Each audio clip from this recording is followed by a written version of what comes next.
Beberapa pebisnis menganggap bahwa cara dropship merupakan cara untuk memasarkan atau memperluas jangkauan bisnis yang kurang menjanjikan.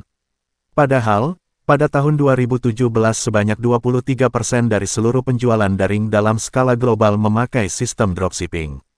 Selain itu, dunia digital yang terus berkembang berdampak pula pada e-commerce yang terus bertumbuh.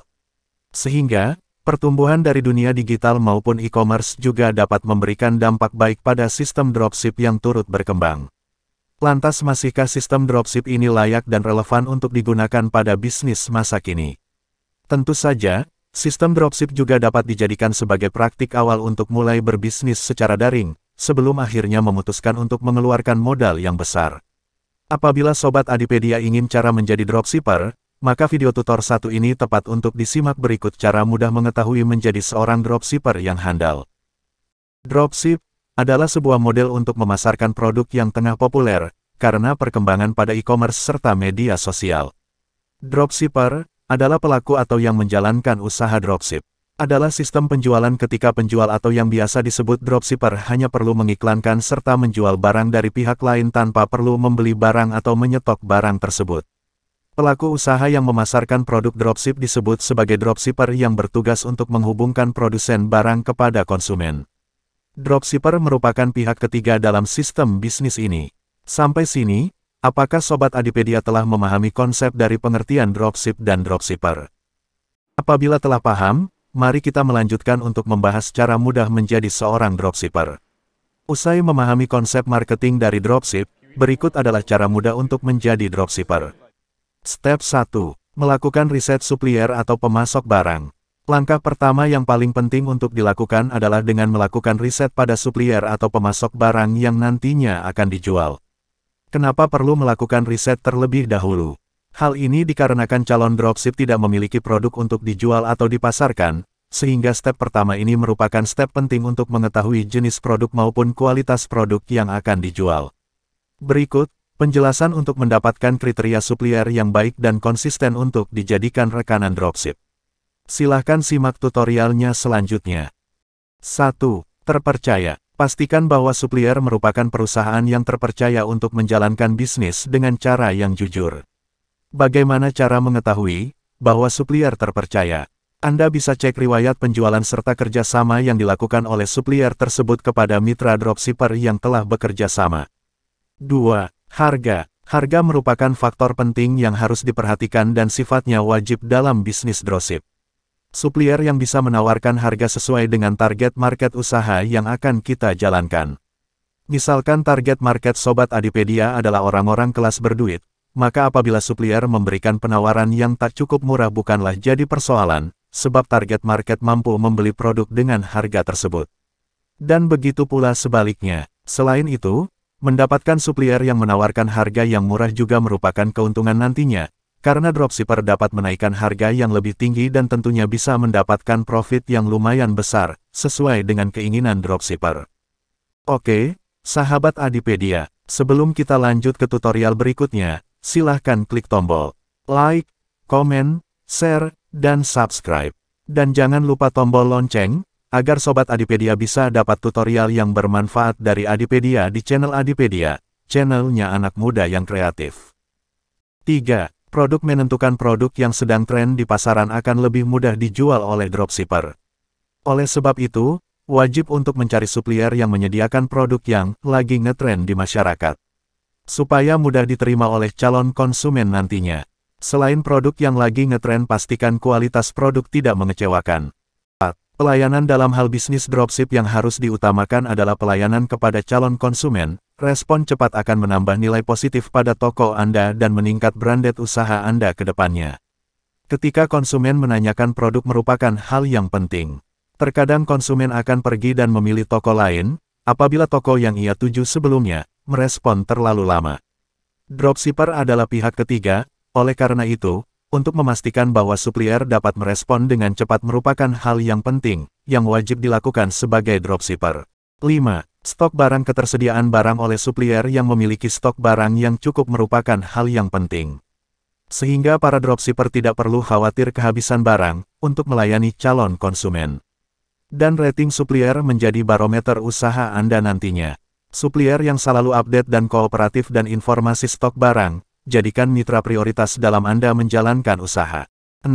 Sistem untuk memudahkan dalam menjalankan usaha Anda, pastikan sistem yang dimiliki oleh supplier dapat berjalan dengan efektif. Setelah mengumpulkan data sesuai dengan kriteria supplier yang baik, maka buatlah daftar supplier kemudian buat pilihan satu persatu hingga menemukan supplier yang dapat diandalkan nantinya. Itulah 6 langkah yang Sobat Adipedia yang harus dikerjakan dalam memulai usaha dropship.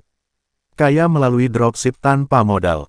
Step 2. Menentukan produk berkualitas. Setelah kita menentukan supplier yang sesuai dengan kriteria yang telah dijelaskan, maka dropshipper dapat melakukan filter pada produk yang ingin dijual. Pada step pertama, yang telah dijelaskan, dropshipper tentu telah memiliki pemikiran atau gambaran produk yang ingin dijual. Sehingga, supplier yang tersisa sesuai dengan kriteria merupakan supplier yang juga memproduksi barang keinginan dropshipper untuk dijual. Selain menentukan jenis produk, dropshipper juga perlu menentukan niche. Sebaiknya, pilihlah supplier yang memiliki niche yang jelas seperti pakaian polos, alas kaki, produk kecantikan, alat makan dan lain sebagainya. Fokuslah untuk menjual satu varian produk, sehingga toko akan memiliki ciri khas yang dengan mudah dikenali oleh pembeli. 3. Mendaftarkan diri sebagai dropshipper. Step ketiga merupakan langkah utama untuk menjadi dropshipper, yaitu dengan mendaftarkan diri sebagai dropshipper pada supplier pertama yang telah dipilih. Setelah mendaftarkan diri, umumnya supplier akan memberikan penjelasan mengenai sistem pemesanan produk, update katalog barang, proses pengiriman serta hal-hal teknis lainnya. Selain itu, beberapa supplier mungkin akan memasukkan dropshipper baru ke sesama dropshipper agar lebih mudah ketika supplier ingin memberikan info terkait produk baru lain sebagainya.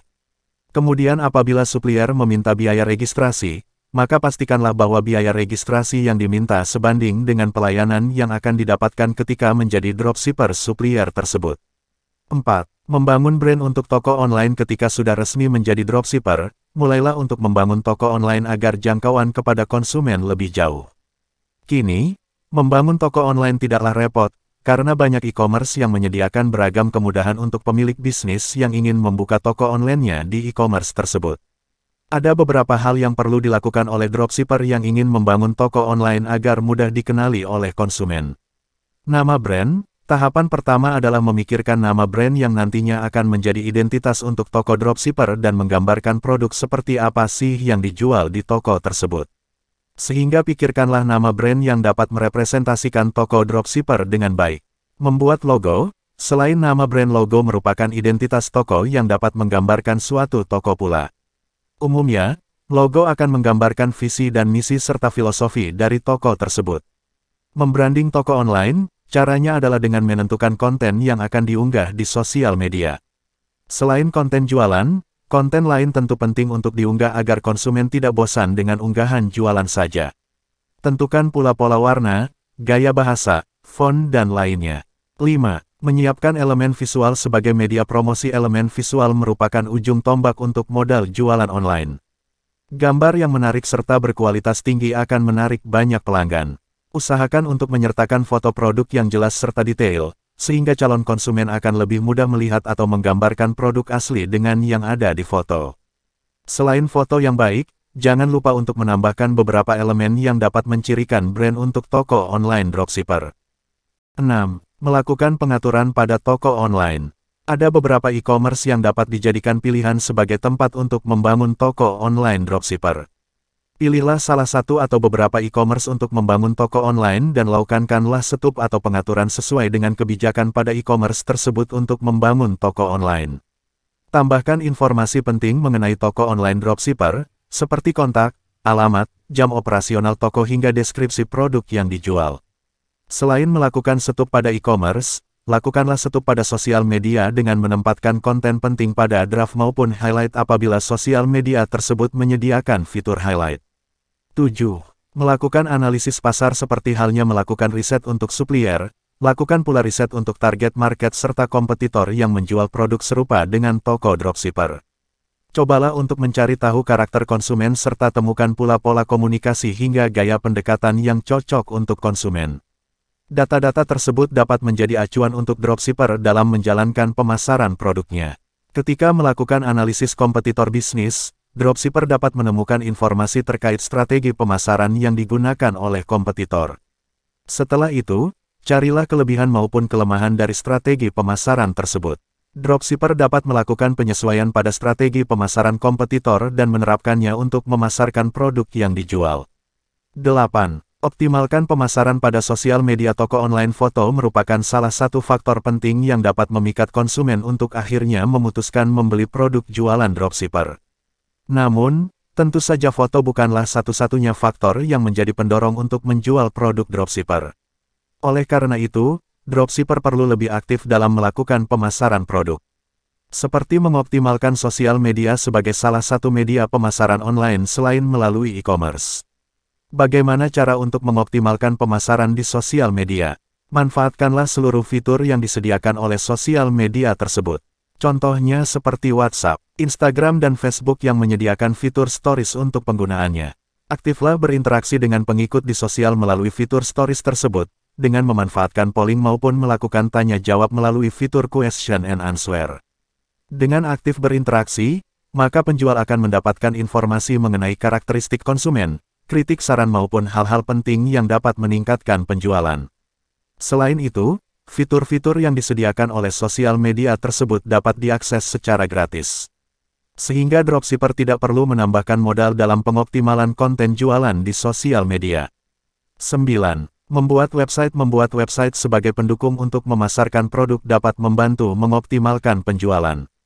Website dapat pula dijadikan sebagai faktor konsumen untuk mempercayai bahwa toko online yang dibangun oleh dropshipper berkualitas serta bukanlah toko tipuan. Agar menampilkan bahwa toko dropshipper merupakan toko yang berkualitas, maka pastikanlah untuk membuat website yang berkualitas dan terlihat profesional. Pastikan sistem pada website tersebut mudah untuk diakses melalui ponsel genggam maupun personal komputer.